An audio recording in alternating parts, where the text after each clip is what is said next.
Hi, അപ്പോൾ നമുക്കിന്നൊരു cooking video കണ്ടാലോ. നമ്മളിന്ന് ഒരു നെയ്ച്ചോറും ബീഫ് കറിയും ഒരു പരിപ്പും കറിയും ഉണ്ടാക്കാൻ പോവാണ് കേട്ടോ. പരിപ്പ്, പപ്പടം, നെയ്ച്ചോറും. അപ്പം ആദ്യം തന്നെ നമുക്ക് ബീഫ് കറി ഉണ്ടാക്കിയാലോ. അപ്പോൾ ആദ്യം കുറച്ച് എണ്ണ ഒഴിച്ചു, കുറച്ച് ഒഴിച്ചോളൂ കേട്ടോ എണ്ണ. പിന്നെ അതിനകത്തൊരു ശകലം സവാള ഇട്ടിട്ടുണ്ട് ഇത്തിരി.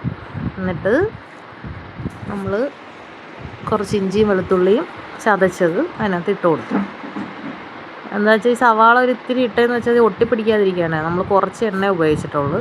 അപ്പോൾ അതിനകത്ത് ഇങ്ങനെ ഒട്ടിപ്പിടിക്കാതിരിക്കാനാണ് സവാള ഇട്ടത്. അപ്പം കുറച്ച് നേരം അതൊന്ന് ഇളക്കി കൊടുത്തതിന് ശേഷം തന്നെ നമ്മൾ സവാള അങ്ങ് ഇടും കേട്ടോ. 6 സവാള എടുത്തിട്ടുണ്ടേ. 6 സവാള, 5 പച്ചമുളക് എടുത്തിട്ടുണ്ട്, 2 വലിയ തക്കാളി എടുത്തിട്ടുണ്ടേ. 6 സവാള എന്ന് പറഞ്ഞാൽ ചെറിയ സവാള കേട്ടോ, മീഡിയം. അപ്പം നമ്മൾ അതിൽ ഒരു 3/4 കിലോ ബീഫാണുള്ളത് കേട്ടോ. 1 കിലോ ഇല്ല. അപ്പം പിന്നെ നമ്മൾ നന്നായിട്ട് ഇതെല്ലാം കൂടെ ഒരുമിച്ചങ്ങ് ഇട്ടു. പിന്നെ കുറച്ച് കറിവേപ്പില ഇട്ടിട്ടുണ്ടായിരുന്നു, കുറച്ച് ഉപ്പിട്ടു. എന്നിട്ട് നന്നായിട്ട് മിക്സ് ചെയ്ത് കൊടുത്തു. എന്നിട്ട് കുറച്ച് നേരം നന്നായിട്ട് ഇളക്കി മിക്സാക്കിയതിന് ശേഷം ഉപ്പ് ആദ്യം കുറച്ച് ഇട്ടിട്ടുള്ളായിരുന്നു, ഉപ്പ് കുറച്ച് ഇട്ട് കൊടുത്തു. എന്നിട്ട് കുറച്ച് നേരം ഒന്ന് മിക്സാക്കി ഒരു പകുതി കൂടുതലൊക്കെ ഒന്ന് വഴണ്ട് വരണമേ. അത്രയൊക്കെ, ഞാൻ നല്ല വഴട്ടാറൊന്നുമില്ല. പിന്നെ നമ്മൾ ആ സമയം കൊണ്ട് ഒന്ന് വഴണ്ട് വരുന്ന സമയം കൊണ്ട് നമുക്ക് അരിയൊക്കെ കഴുകി വെക്കാമെന്ന് വിചാരിച്ചു. ഒരു 2 നാഴി അരി എടുത്തിട്ടുണ്ടായിരുന്നേ. ചെറിയ അരിയാണ് കേട്ടോ, ഏറ്റവും ചെറിയ ജീരകശാല. പിന്നെ നമ്മൾ അതിനകത്തൊരു 1/2 സ്പൂൺ മഞ്ഞൾപ്പൊടി ഇടുന്നു. ഇത്രയൊക്കെ വഴട്ടത്തുള്ളൂ കേട്ടോ, നല്ല വഴട്ടേണ്ട ആവശ്യമൊന്നുമില്ല. അത് നല്ല ടേസ്റ്റാണ്. പിന്നെ നമ്മൾ മുളക് പൊടി ഇടുന്നുണ്ട്, ഒരു 3 സ്പൂൺ കേട്ടോ. അത് കാശ്മീരി മുളക് പൊടിയും സാദാ മുളക് പൊടിയും കൂടെ മിക്സ് ചെയ്ത് വെച്ചേക്കുന്നതാണ്. പിന്നെ ഒരു 2 വലിയ സ്പൂണ് മല്ലിപ്പൊടി ഇടുന്നുണ്ട്. ഇത്രയും ഇട്ട് കൊടുത്ത് പിന്നെ നമ്മൾ ചെറിയ സ്പൂണിന് കുരുമുളക് പൊടി 2 സ്പൂൺ ഇടുന്നുണ്ട്. പിന്നെ അതിന് ശേഷം നമ്മൾ കുറച്ച് ഗരം മസാലപ്പൊടി ഇടുന്നുണ്ട്. നമ്മൾ തന്നെ ഇവിടെ പൊടിച്ച പൊടിയാണ്, എല്ലാം കൂടെ മിക്സ് ചെയ്ത് പൊടിച്ചത്. ഗ്രാമ്പ്, പട്ട, ഇലക്ക അങ്ങനത്തെയൊക്കെ മിക്സ് ചെയ്ത് പൊടിച്ചതാണ്.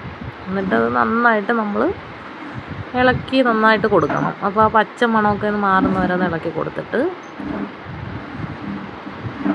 നമ്മൾ ബീഫ് ഞാൻ വിനാഗിരി ഒഴിച്ചിട്ടേക്കുവാണ് കേട്ടോ. വിനീഗറിനകത്ത് കഴുകി അടുത്ത വെള്ളം എടുത്തിട്ട് വെച്ചേക്കുവാണേ.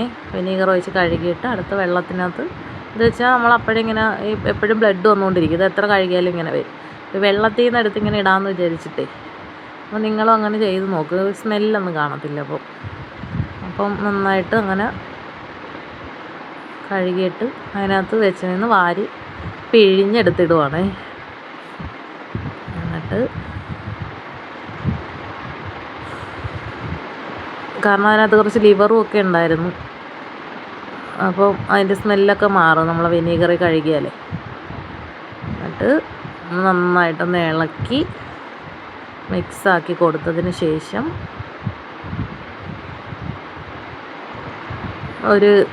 കുറച്ച് വെള്ളം എടുക്കുന്നുണ്ട്.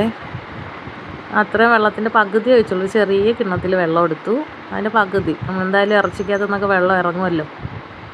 അപ്പം നമ്മൾ വെറും എന്താ പറയുക, ഒരു ഗ്ലാസ് വെള്ളം പോലും ഒഴിച്ചിട്ടില്ല ഞാൻ, അത്രയേ വെച്ചിട്ടുള്ളൂ കേട്ടോ. അപ്പോൾ ഇത്തിരി ഉപ്പൊക്കെ കുറവുണ്ടായിരുന്നു. ഞാൻ പിന്നെ ഉപ്പ് അപ്പോഴും ഇട്ടില്ല. എന്തായാലും നമുക്ക് കുറച്ച് ഉരുളൻ കിഴങ്ങൊക്കെ ഇടാനുണ്ട്. അപ്പോൾ ഇത് ആദ്യം ഒന്ന് വെന്ത് വരട്ടെ എന്ന് വിചാരിച്ചു. അപ്പോഴത്തേക്കും നമ്മൾ അവിടെ ഫിസിലടുപ്പിക്കാൻ വെച്ചിട്ടുണ്ടായിരുന്നു കുക്കർ. അതൊരു 3 ഫിസിലടിക്കട്ടെന്ന് വിചാരിച്ചു. അപ്പോൾ ഇപ്പുറത്ത് നമ്മൾ കുക്കർ വെച്ചിട്ടുണ്ടായിരുന്നു. കുറച്ച് നെയ്ച്ചോറുണ്ടാക്കാൻ വേണ്ടിയുള്ള ആദ്യം വെളിച്ചെണ്ണ ഒഴിച്ച് കൊടുത്തായിരുന്നേ. അതിന് ശേഷം കുറച്ച് നെയ്യ് കേട്ടോ, കുറച്ച് ഡാൽഡ, ഇത് 3ഉം കൂടിയാണ് ഇട്ട് കൊടുത്തേക്കുന്നത് ആദ്യം ഒഴിച്ചതേ. ഞാൻ ഇങ്ങനെയാണ് കേട്ടോ ഉണ്ടാക്കുന്നത്. നല്ലൊരു ടേസ്റ്റാണ് 3ഉം കൂടി ഒഴിക്കുമ്പോഴേ. ഈ ഡാൽഡ ഒഴിക്കുന്നതെന്ന് പറഞ്ഞാൽ ചോറ് ഒരു സോഫ്റ്റ് ആവാൻ വേണ്ടി നമ്മൾ ചെയ്യുന്നതാണ്. പിന്നെ അതിനകത്ത് കുറച്ച് ഗ്രാമ്പും പട്ടയും ഒക്കെ ഇട്ട് സത്യം പറഞ്ഞാൽ ഏലക്ക ഇടാൻ ഞാൻ മറന്നുപോയി കേട്ടോ. ഏലക്ക ഇട്ടില്ല. പിന്നെ ഞാൻ വിചാരിച്ച് എന്തായാലും കറിവേപ്പിലൊക്കെ ഇട്ടിട്ടുണ്ടായിരുന്നു. ഏലക്ക ഇട്ടില്ലെങ്കിലും കുഴപ്പമൊന്നുമില്ല. പക്ഷെ നല്ല അടിപൊളി ചോറായിരുന്നു, നല്ല ടേസ്റ്റായിരുന്നു. എല്ലാവർക്കും പിള്ളേർക്കൊക്കെ നല്ല ഇഷ്ടപ്പെട്ട്, നല്ലതായിരുന്നു. വെറുതെ ചോറ് മാത്രമായിട്ട് ഇങ്ങനെ നമുക്ക് റൈസ് മാത്രമായിട്ട് കഴിക്കാമായിരുന്നു. അപ്പോൾ അതിനകത്ത് കുറച്ച് അണ്ടിപ്പരിപ്പും മുന്തിരി ഇട്ടിട്ടുണ്ടായിരുന്നേ. പിന്നെ അതിനകത്ത് ഒരു സവാള, ഒരു കുഞ്ഞ് സവാള അരിഞ്ഞത് ചേർത്തെടുത്തിട്ടുണ്ടായിരുന്നു. കുഞ്ഞ് സവാള കേട്ടോ. എന്നിട്ട് ഒരു പച്ചമുളക് കീറിയത്, നല്ലതാട്ടോ ഇങ്ങനെ ഇട്ടാൽ പച്ചമുളകിൻ്റെ ഒക്കെ ഒരു ഫ്ലേവർ വന്നിട്ട്. ഒരു മുളക് ഇടാവേ, കുറച്ച് അല്ലേ ഉള്ളൂ. എന്നിട്ട് നന്നായിട്ട് അതൊന്ന് വാടി വരുന്നവരെ വയ്ക്കും. എന്നിട്ട് നമ്മൾ കുറച്ച് ക്യാരറ്റും ഇതൊക്കെ ഞാനവിടെ അരിഞ്ഞ് വെച്ചിട്ടുണ്ടായിരുന്നു. കുറച്ച് കറിവേപ്പിലയും കൂടെ ഇട്ടിട്ടുണ്ടായിരുന്നു. 2 ഇതൾ കറിവേപ്പില ഇട്ടായിരുന്നു. പിന്നെ നമ്മൾ കുറച്ച് അരിഞ്ഞ് വെച്ചിരുന്ന ക്യാരറ്റ് അതിനകത്ത് ചേർത്ത് കൊടുത്തിട്ടുണ്ടായിരുന്നേ.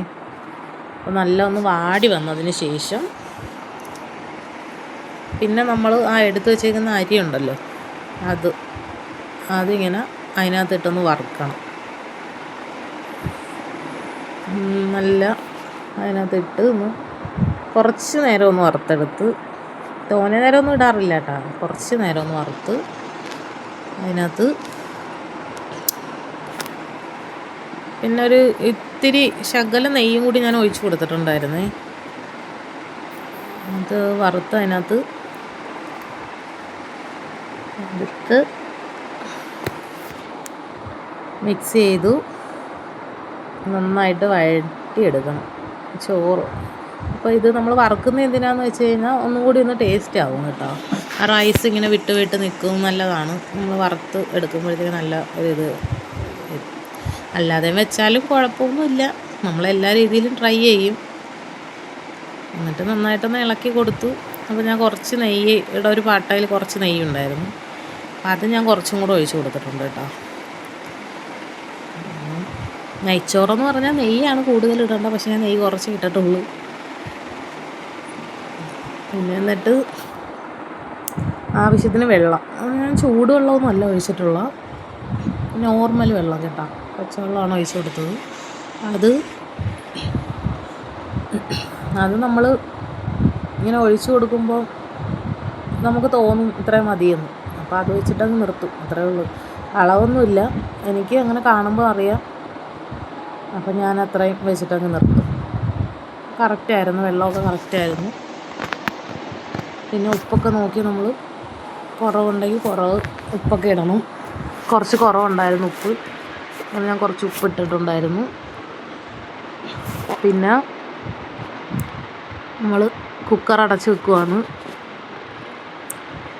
പിന്നെ അപ്പുറത്ത് മറ്റേ ബീഫ് കറി ഇങ്ങനെ ആയിക്കൊണ്ടിരിക്കുന്നു. അതിൻ്റെ ഫിസിലിങ്ങനെ കേട്ടത് ഞാൻ എടുത്തതാണ്. അപ്പോൾ ഇവിടെ ചോറും ആയിട്ടുണ്ട് കേട്ടോ. ചോറിന് ഒറ്റ ഫിസിലടിച്ചാൽ മതി. ഒറ്റ ഫിസിലടിച്ചപ്പോൾ ചോറ് ഓഫ് ചെയ്തു. പിന്നെ മറ്റേ ബീഫ് കറിക്ക് നമ്മളൊരു 3 ഫിസിലടിക്കണമായിരുന്നേ. ഇത് ഒറ്റ ഫിസിലടിച്ച് ഓഫ് ചെയ്ത്. ബീഫ് കറി ഒരു 3 ഫിസിൽ കഴിഞ്ഞ് ഫിസിലെല്ലാം പോയി ആവിയൊക്കെ പോയി കഴിഞ്ഞെടുത്തപ്പോൾ ഇതാണ്ട് ഇങ്ങനെ ആയിരുന്നു ഇരുന്നത് കേട്ടോ. ഇതാണ് നമ്മുടെ ബീഫ് കറി. ഇനി എന്താ ചെയ്യാമെന്ന് വെച്ചാൽ ഒരു 2 ഉരുളൻകിഴങ്ങ് ഞാൻ അരിഞ്ഞ് വെച്ചിട്ടുണ്ടായിരുന്നേ. അപ്പോൾ ഇന്ന് ഉരുളൻകിഴങ്ങ് ഇട്ടിട്ട് വെക്കാമെന്ന് വിചാരിച്ചു. അപ്പോൾ അതിനകത്ത് ഒരു 2 ഉരുളൻകിഴങ്ങ് അരിഞ്ഞ് വെച്ചിട്ട് ഈ സമയത്ത് അത് നമ്മൾ ചേർത്ത് കൊടുത്തിട്ടുണ്ട്. അപ്പോൾ കുറച്ചും കൂടി ഒന്ന് വേവാനുണ്ട്. എന്താ വെച്ചാൽ നമ്മൾ ഈ ഉരുളൻകിഴങ്ങ് ഇട്ടിട്ട് ഒരു ഫിസിലും കൂടെ അടുപ്പിക്കും, അപ്പോൾ അത് കറക്റ്റ് വേവാവും. അപ്പോൾ നല്ല ഒരു കറിയാണ് കേട്ടോ. നിങ്ങളുമൊക്കെ വീട്ടിൽ എല്ലാവരും ഉണ്ടാക്കി നോക്കണേ. എന്നിട്ട് നമ്മൾ വീണ്ടും ഒരു വിസിലടിക്കാൻ വേണ്ടി നമ്മൾ അടച്ച് വെച്ചിട്ടുണ്ട്. അങ്ങനെ ഞാൻ ആ ഒരു കഷ്ണം വെന്തോന്നൊക്കെ നോക്കാൻ വേണ്ടി എടുത്തതാണ്. പിന്നെ അടച്ച് വെച്ചു. പിന്നെ നമ്മൾ നെച്ചോറ് നോക്കിയാലോ.